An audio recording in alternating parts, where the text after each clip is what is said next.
For there was no one people admired more than someone with a title who could solve their most dastardly crimes while keeping their family secrets locked in her breast, and a few others locked in the safe in her apartment upstairs.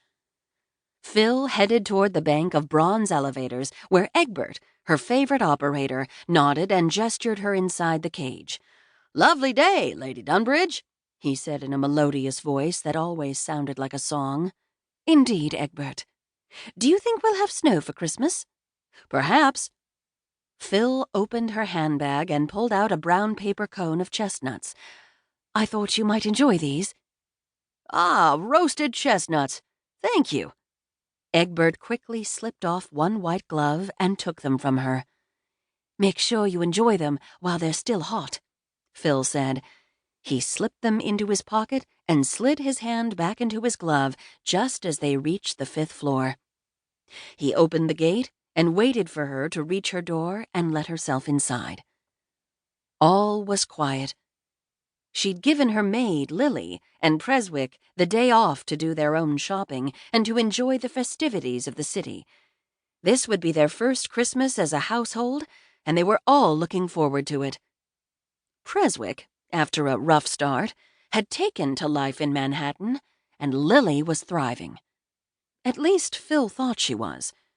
Phil actually knew very little about Lily before the day Phil had first encountered her, as she fought off several sturdy British customs officials who had discovered her attempting to stow away on the ship to America.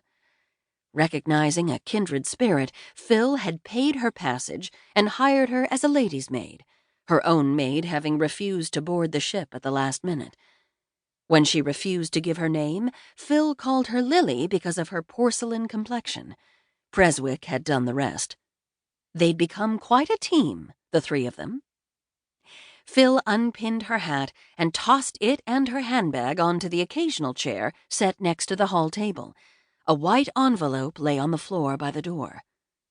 Strange. Usually, when there was a message, the concierge, a kind but inquisitive creature, made sure to stop her on her way upstairs. She picked up the envelope and read one handwritten word: Countess. There was only one man who called her that, a deliberate misuse of proper address. She was certain he knew better. Perhaps he was letting her know his opinion of titles. A form of challenge?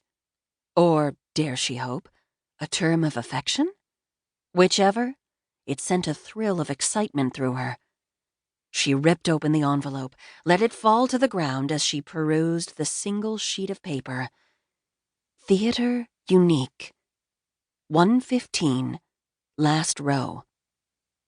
It was written in the bold classic script that she knew well. She glanced at the ormolu clock on the mantel. 12:43. She'd never make it. She didn't stop to equivocate, but grabbed her purse and hat from the chair and hurried back down the hall to the elevator. It was infuriating, Phil thought, looking out the passenger window of the taxicab inching its way down 5th Avenue. The streets were congested with holiday traffic. Pedestrians clogged the sidewalks, jostling each other as they hurried from one shop to another. The subway would have been much faster, though there wasn't a station near the hotel, and she'd as yet never taken one of the underground railways, something she should probably remedy as soon as the weather was better. She checked her lapel watch.